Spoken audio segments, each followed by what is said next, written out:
Olá! Bom dia! Você está assistindo ao Repórter Visual, um programa acessível da TV Brasil. E as novidades sobre o nosso programa você também pode acompanhar pelo facebook.com/Visual TV Brasil. O Repórter Visual começa agora, o primeiro programa jornalístico da TV brasileira feito em Libras. Os pombos costumam estar associados ao símbolo da paz, mas na realidade, a proliferação descontrolada da espécie pode causar muitos problemas à saúde humana. Por isso, especialistas recomendam não alimentar pombos em praças públicas para diminuir uma doença transmitida pelas fezes da ave. No mês passado, 2 pessoas morreram em São Paulo. Conhecida como doença do pombo, a criptococose é transmitida por um fungo que se prolifera em matéria orgânica, principalmente nas fezes de aves. No mês de julho, em Santos, no litoral de São Paulo, o empresário José Wilson de Souza e o cinegrafista Mauro Sérgio Gil morreram em decorrência da doença. Segundo este infectologista, não há motivo para alarde. O fungo existe na natureza, ele pode estar dentro da poeira da casa da pessoa.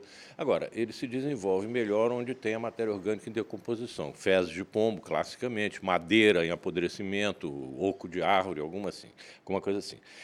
Adquirido pela inalação, não há transmissão de pessoa a pessoa, não é transmitido diretamente por pombo, nem por mosquito.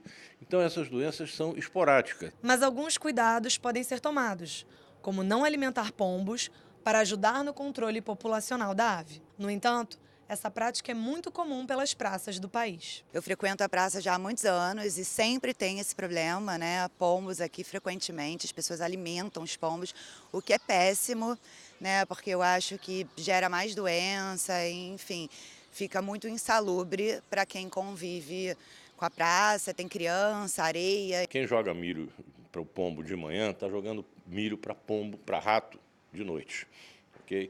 Então isso aumenta 2 populações e não tem muito sentido. Ao limpar gaiolas, pombais ou qualquer outro ambiente, é importante molhar as fezes dos pássaros para evitar que a sujeira se espalhe no ar. A partir de hoje, você vai ver aqui no Repórter Visual uma série de reportagens sobre os idosos. Essa população é a que mais cresce no país. Hoje, 13% dos brasileiros têm mais de 60 anos. Na estreia da série Viver na Terceira Idade, vamos mostrar 2 situações bem comuns: os idosos que moram sozinhos e aqueles que precisam recorrer a instituições de longa permanência.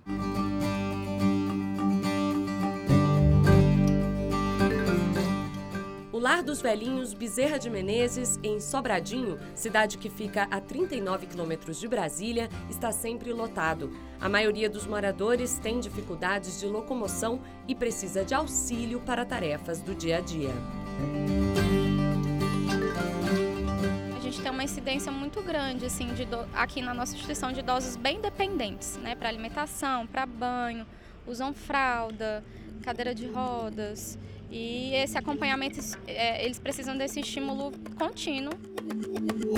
Para a coordenadora do abrigo, se a família não tem estrutura física, financeira ou psicológica para acolher os idosos, recorrer a uma instituição de longa permanência é uma forma de garantir a eles mais qualidade de vida. A gente observa aqui que tem várias famílias que têm esse vínculo com o idoso, né? Ama o pai, a mãe, o tio, seja lá quem for, mas em algum momento não consegue lidar com essas demandas, né? Alguns idosos, por exemplo, que moram aqui nunca tiveram um atendimento de fisioterapia na vida. E aqui eles conseguem esse atendimento, né? Claro que viver com a família é o melhor em muitos casos, né?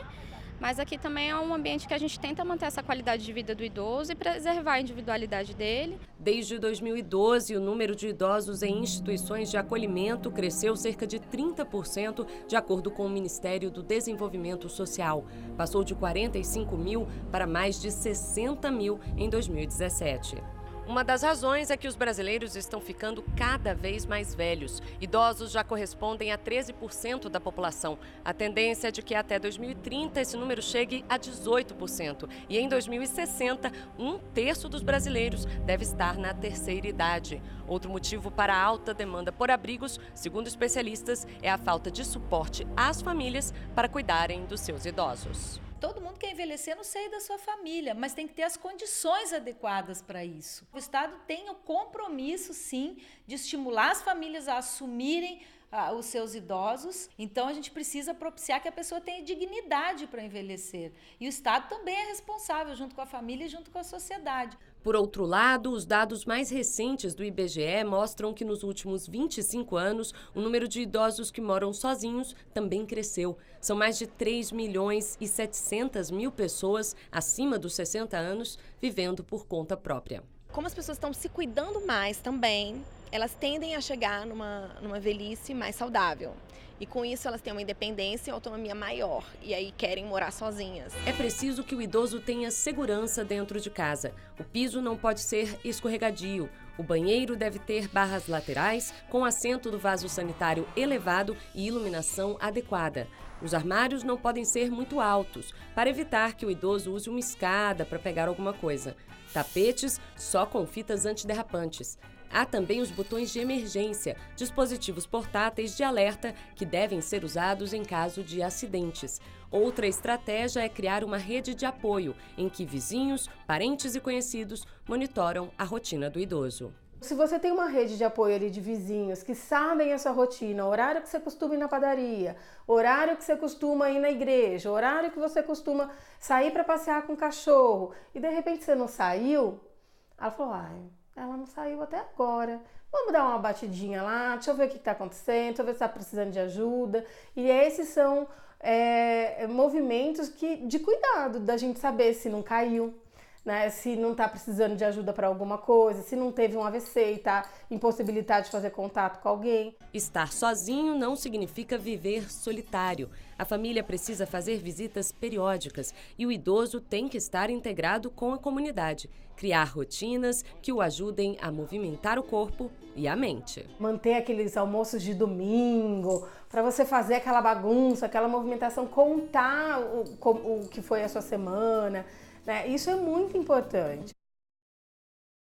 Incentivar o ensino bilíngue para surdos e vencer o preconceito que eles ainda enfrentam ao tentar ingressar no mercado de trabalho. Esses e outros desafios foram tema de um encontro entre gestores municipais e estaduais no Ministério da Educação. Em uma escola pública em Brasília, o ensino bilíngue com Libras já é uma realidade. E a nossa equipe foi lá conhecer. Nesta escola de Taguatinga, a 20 quilômetros do centro de Brasília, mais de 300 alunos surdos têm acesso à estimulação precoce, educação infantil, ensino fundamental e médio. O ensino é bilíngue. Segundo o IBGE, o Brasil tem hoje mais de 10 milhões de surdos. Para estimular a formação de professores bilíngues e outras ações para este público, gestores municipais e estaduais de educação dos 26 estados e do Distrito Federal se reuniram num seminário no Ministério da Educação. São os resultados que fazem a diferença lá na ponta para as crianças que precisam ter o máximo possível de assistência, para elas serem o mais independentes possíveis dentro das suas limitações e conseguirem ser livres e felizes diante das suas escolhas. Para o governo, um dos maiores desafios dos surdos é vencer a discriminação no mercado de trabalho. O governo, ele já enxerga e reconhece as adversidades, ele já promove a equidade, mas nós precisamos de trabalhar mais para a inclusão de todas as pessoas com deficiência, de forma que não fique ninguém para trás. A primeira-dama, Michele Bolsonaro, defensora da causa inclusiva, usou a língua brasileira de sinais para dizer que o país está vivendo um novo momento para a educação dos surdos. Michele lembrou que só com a inclusão dessa população é possível fazer uma sociedade mais justa e igualitária. Desejo que nossas políticas, programas e estratégias sejam voltadas para uma sociedade mais justa e acessível.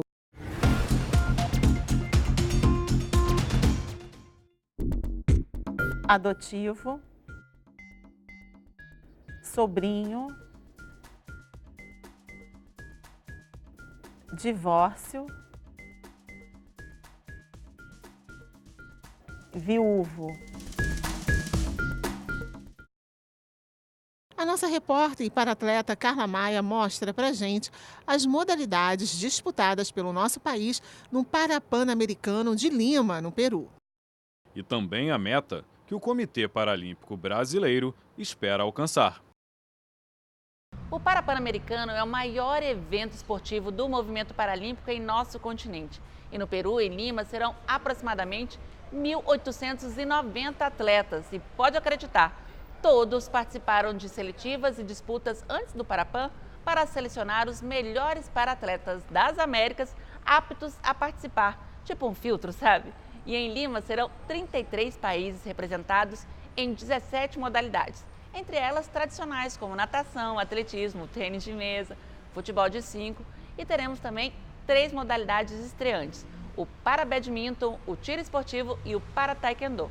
Aliás, temos uma lutadora brasileira no para-taekwondo, Débora Menezes, que é a atual campeã mundial da modalidade. E vamos precisar de muitos campeões e muitos pódios em Lima. Isso porque o Comitê Paralímpico Brasileiro quer repetir o feito das 3 últimas edições dos Jogos Continentais, em que o Brasil terminou em primeiro lugar no quadro geral de medalhas. E o Repórter Visual fica por aqui. Pelo WhatsApp, você tem um canal direto de comunicação com a gente. Anota aí o nosso número, 021 974 522 300. Tchau, muito obrigada pela companhia. Bom dia para você. Tchau.